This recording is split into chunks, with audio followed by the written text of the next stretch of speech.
dai un abbraccio.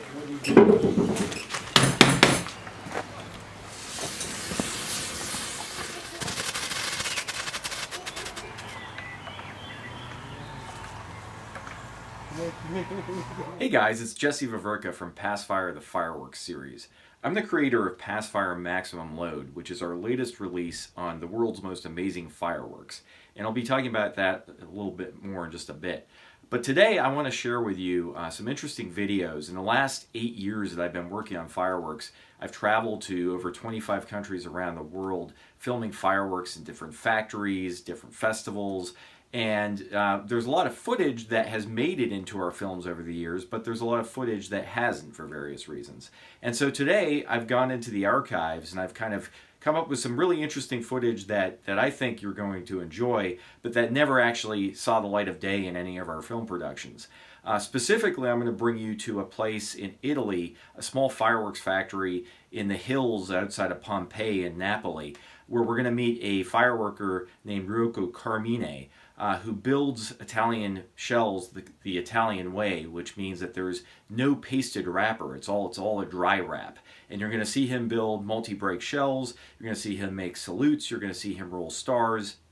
And then you're going to see him put these multi-break shells all together, spike them, wrap them with paper, but not paste them, and turn them into a finished shell that has never seen any paste on it. It's a very Italian way of doing it.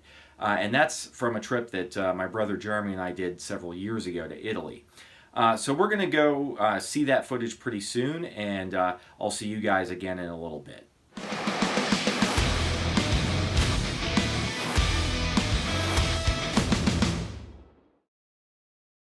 Alright, so we're up in the hills above Napoli near Pompeii, the old Roman ruins that got destroyed by Mount Vesuvius erupting in 79 AD.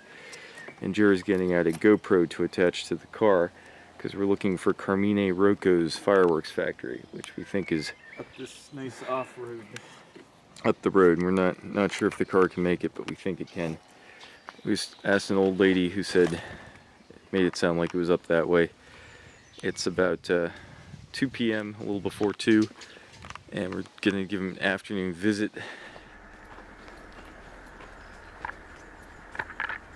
So we're just trying to find Rocco's place, and there's this road that goes up. Here we are, but it's kind of a crappy road. So I'm back here in the studio. We just saw my brother and I searching for the factory. It was up in the hills, pretty hard to find. We did eventually find it, and once we did, it was pretty cool because we actually found the guys there, and they were in the process of making salutes that day, which are the reports that go inside the shells.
So yeah, that was a lot of flash powder. Personally, I don't like being around that much flash powder when people are working with it like that.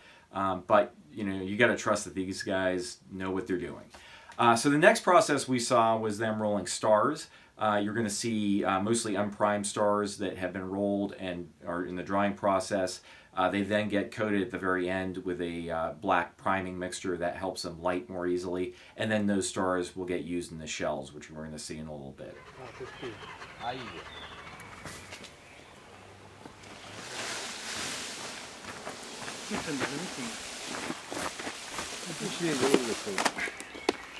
Questo è il colore rosso. Scialacca, bianco.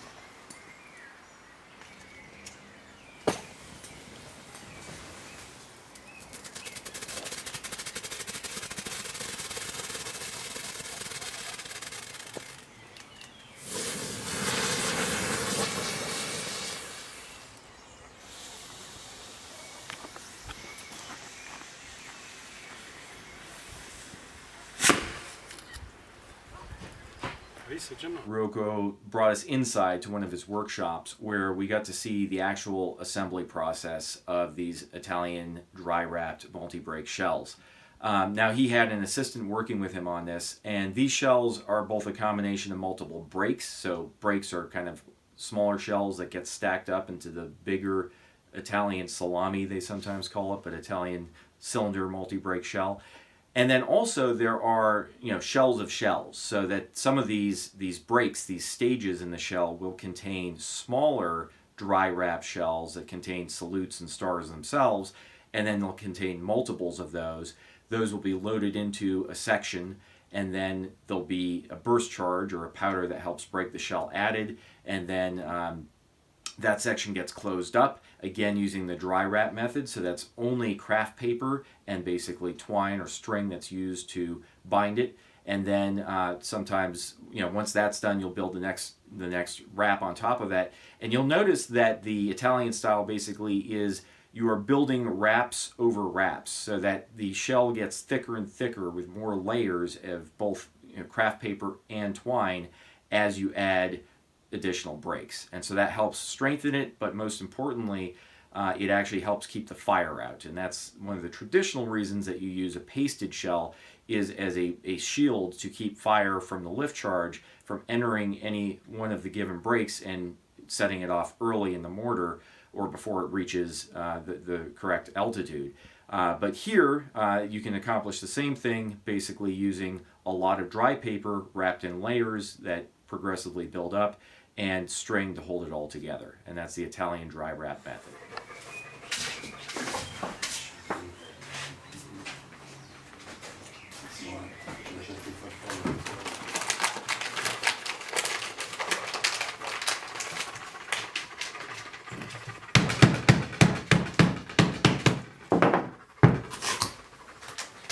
Is it for giorno or for Notte. Notte. Sì, notte, notte.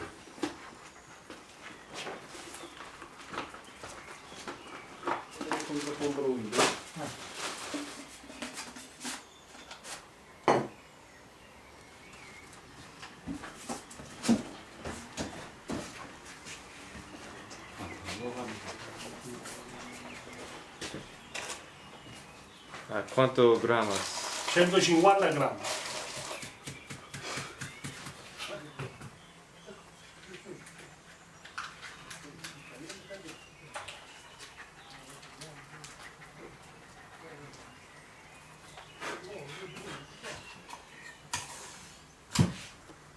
Con i colori.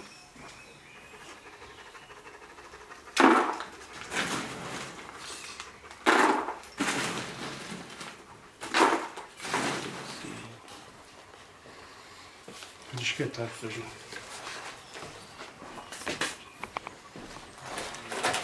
Prende, ci stanno i cordoni, ci faremo.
Okay.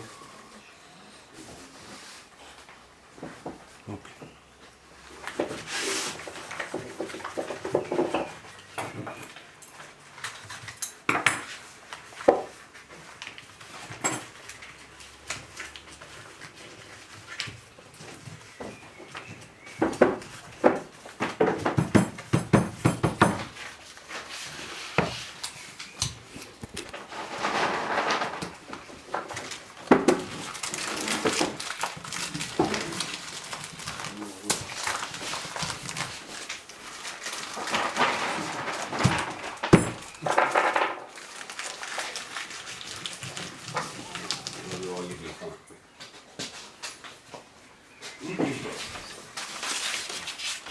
Saya nawet sini. Come così? Tá bom. Tu mangi come mangiano no, allora. Mangiano da mesa salame. Non so gli apre seu.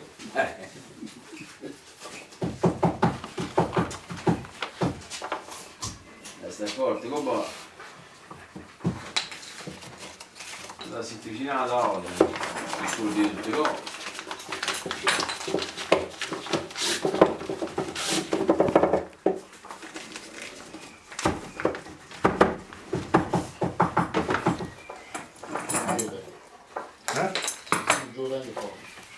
Allora no.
Gabriel, vieni un attimo a bocca.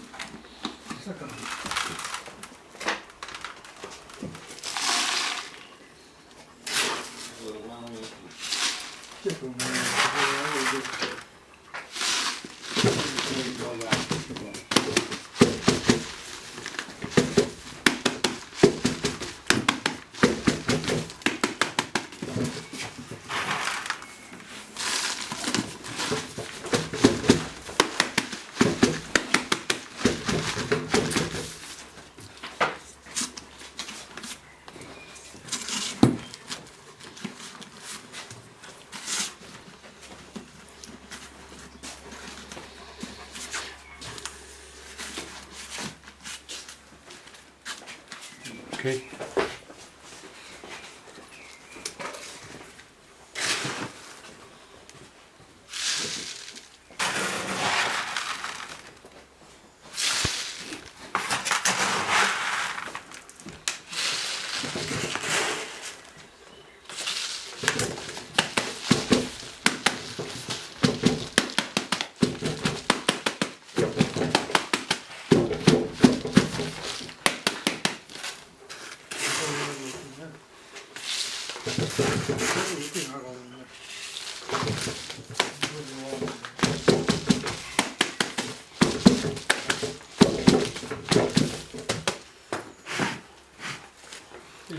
Scaletta.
comincia a accendere la spoletta e in frazione di attimi arriva il fuoco alla carica di lancio.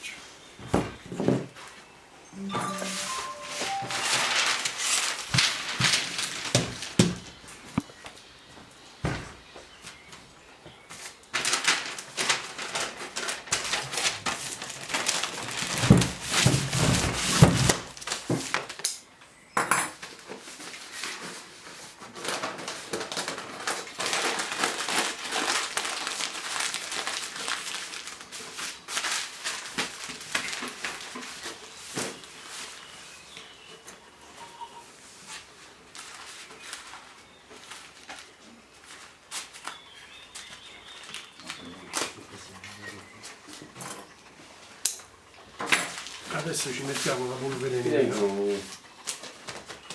Pozzo. Polvere nera, Quanto grammi? 600 grammi. Però non... Poi invece non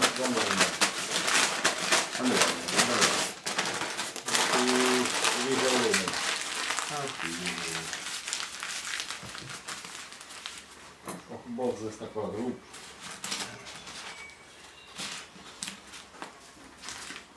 questi qua, io li tengo. Allora, asterisco e contrabbù e spacco. Ok? Intreccio e contrabbomba.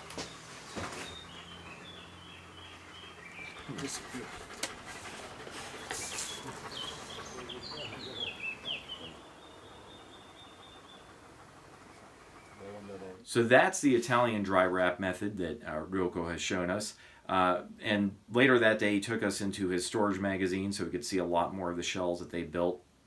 I got a kick out of that method that they use to mark the shell with like the star and the circle. I don't speak Italian, but contrabbomba, I picked that one up, and that's what we call a bottom shot in English.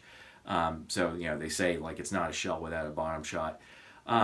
So that's some stuff from the archives. I'm looking forward to sharing more of that with you over the coming weeks and months as we get a chance to go through that. Now that we have Passfire Maximum Loadout, spent a lot of time editing this. We've got a little more time to go into some of the old stuff and bring that to you. But if you're interested in fireworks building, the way they're used around the world, highly recommend that you check out our newest production, Passfire Maximum Load. It's going to be coming out this week. You'll be able to find it on Amazon and Vimeo. And it's got 7 episodes, just amazing episodes, really great fireworks stories there, and a feature-length film on the world's largest firework. That's a 2,800 pound, nearly 2,800 pound, 2,797 pounds shell that was launched in Steamboat Springs, Colorado earlier this year in February. And this is Jesse Vaverka for Passfire the Fireworks series. Please click to like and subscribe.